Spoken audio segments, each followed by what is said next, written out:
Canada's broken, and Canada's broken because we're stupid. Okay? Canada's broken because we're stupid. Gang, what's up? Aaron Canadian Looney. We've got Michelle Rempel Garner in the hot seat with CBC hack journalist host David Cochrane. This guy is a schmuck. Michelle Rempel Garner puts him in his place. Let's take a peek. Hey, that's something everyone can enjoy. Well, Conservative leader Pierre Poilievre is calling on the Liberals to scrap the temporary foreign worker program, arguing it has flooded the market with cheap labor. It is a very exploitative system that has allowed corporate elites to profit off of driving wages down and driving jobs out, and we're going to put an end to it. Conservatives say they want to keep a separate program for agricultural workers, but all other temporary foreign workers should be permanently abolished. Some business groups and the Prime Minister have been quick to push back. That program has a role. It has to be focused in terms of its role. We've been absolutely clear as a government that we want, and we're putting in place policies so that the overall level of immigration as a proportion of the population will decline. Michelle Rempel Garner is the Conservative critic for immigration, refugee, and citizenship, and she joins me now. Michelle Rempel Garner, welcome back to the show. Good to see you. Thanks for having me. You called today for the elimination of the temporary foreign workers program. Why eliminate it and not reform it? Because reforms haven't worked in the past, and the consequences to Canadian youth, it's too high. You know, we just came out of a summer where we heard story after story of kids putting in resumes and not getting a single callback, hundreds of resumes. And, you know, this is on top of data that shows that first jobs are disappearing because of changes in technology. It's harder for people to buy homes and get that first job experience. And frankly, I think it just boils down to Canadians should have the first crack at Canadian jobs. And this program has distorted that. It suppresses wages, and it's time for it to go. Some of the examples that you pointed to, Canadians are welcome to apply for those. It says it right there on the job posting. The salaries that some of you pointed to were like $35 an hour, $36 an hour. That's a $75,000 a year job. I mean, why wouldn't Canadians apply for those? And because this is what the CFIB and others say, is that they're just not getting people to apply for these. I don't buy that. I think that's bunk. The fact is, even your network has reported extensively on the abuse in that program. There's a lot of workers, temporary foreign workers, who have been abused by these programs. It essentially amounts to indentured labor. We've heard about unscrupulous employers who are essentially taking kickbacks, right, from some of these employees. So, you know, I don't buy the argument that Canadians aren't taking these jobs, especially when we see stories of kids putting in hundreds of resumes and not getting those calls back. But, you know, where's the clear data point linking these kids applying for jobs and it going to temporary foreign workers? Because if you listen, Tim Hortons, for example, who you singled out today, they issued a statement saying only 5% of the workforce. 5% too much, though. Okay, but in certain parts of the country, like, you know, I remember being in Labrador and seeing temporary foreign workers working in the fast food service there, because the wages that the local kids can make in other areas, they're not going to go work in fast food. So there's a problem with a consistent labor pool. There is a gap in the labor market, is there not? Well, there's a lot of Canadian youth who are trying to get their voices heard because they're not getting those job placements, and they don't have the luxury of expensive lobby groups to come on your show and speak for them. And that's what we're doing today. We're saying that for all those youth, you know, there's story after story and newspaper after newspaper this summer about kids not getting jobs, that it's time for this program to go away. And you know, essentially what this program does is it does place a cap on wages from the government, right? And there's a prevailing wage condition, though, right? Well, but we also have seen wage suppression, even in Statistics Canada reports, right? Like, I think it was Q1 of this year, some of the lowest income Canadians have seen their wages actually freeze or reduce. So I don't buy this stuff. You know, we just went through a federal election campaign, and story after story that I heard in my community in Calgary showed that there are people out of work. And, you know, so there's the evidence that people see with their eyes, and then there's the spin that we hear from, you know, high-powered lobby groups. And it's about time that Canadian workers have somebody standing up for them and calling a spade on this. Okay, well, I don't know if you're including this Canadian Federation of Independent Business as a high-powered lobby group, but their president, Dan Kelly, says you didn't consult with them on this, and they do a lot of the employing in this sector, and that he says scrapping the program is ridiculous. He says there's thousands and thousands of places in Canada where there's no entry-level workers available, especially rural areas. Well, I think that keeping the program is ridiculous at Well, this how do point. you fill those rural labor gaps? Well, we said today a lot of the jobs that he might be talking about are related to agriculture. No, right? it's So more. we It's did have more. Sorry, I don't mean to interrupt you. No, it's But- fine. Here's the thing that we need to have boldness in politics, right? And so perennially, like even when I've been around for a hot minute, right? And I hear these groups say, well, Canadians don't want to fill these jobs. They don't want to move to these communities.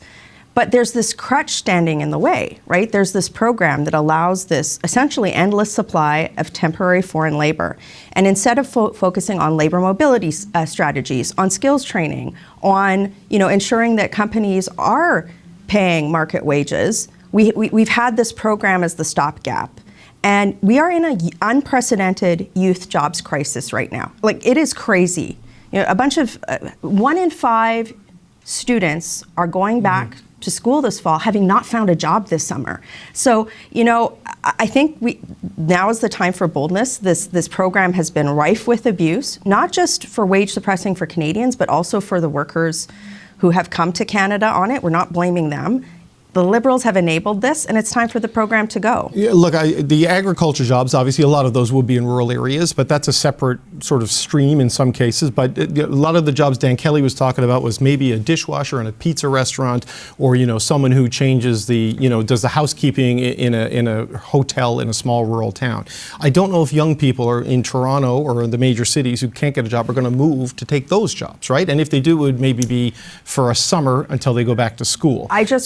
How do you fill those jobs? I just look at this differently. I think that the temporary foreign worker program has normalized a permanent but temporary foreign indentured labor underclass in Canada, right?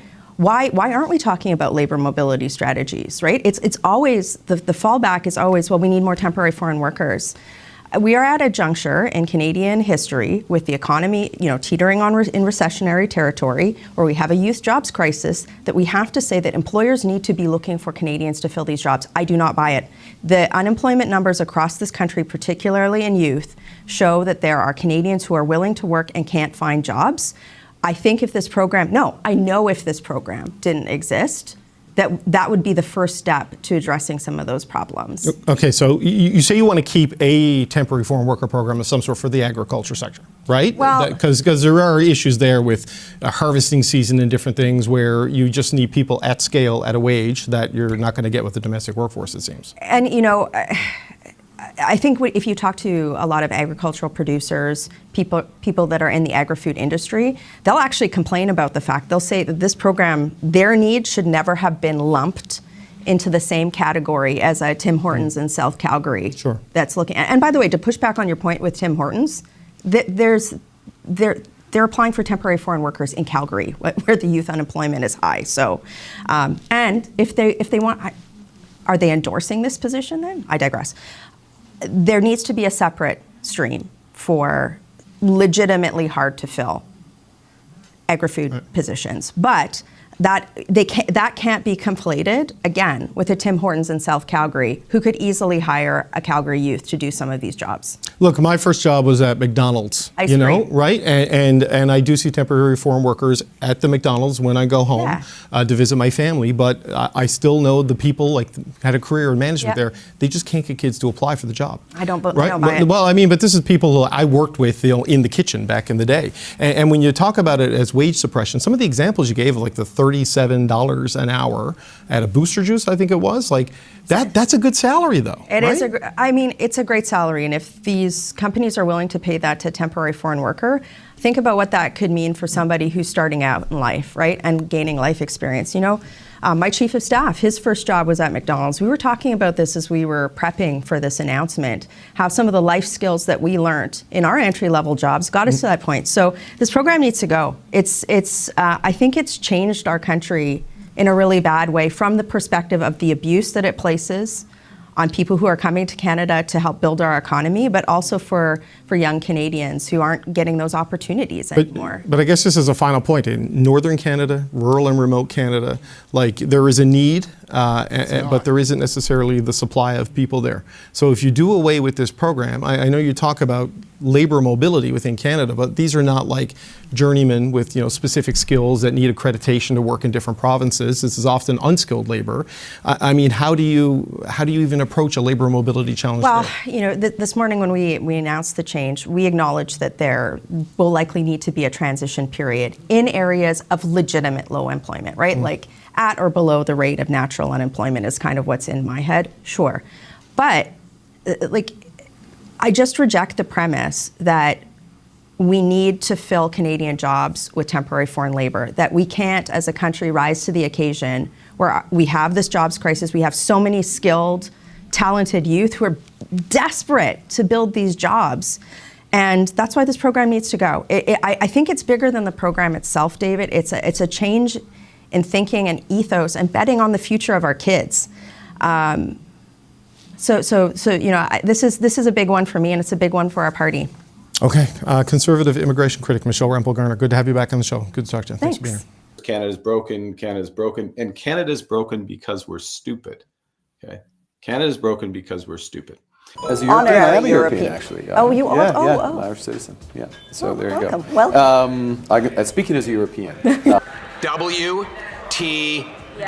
Here, here. How many kids did you molest with Jeffrey Epstein? More than just elbows. And as the most European of the non-European countries, being aware of what potential conflicts of interest you sought what possible to avoid. conflict would you have, Stephanie? Stephanie, I'm complying with the rules. I'm complying with the rules in advance. Come on, Fiona. These are Muslim values. These are Canadian values. Hi, everyone. Congratulations, you're spending more money on taxes than on food, clothing, and shelter combined. Hey, that's something everyone can enjoy. All right, gang, thank you all very much for watching. Aaron, Canadian Looney, like, share, subscribe. Smash that subscribe. We're trying to grow this thing. Canadian Federal Politics. Get yours right here. Thanks for watching. We'll catch you in the next video. Canadians.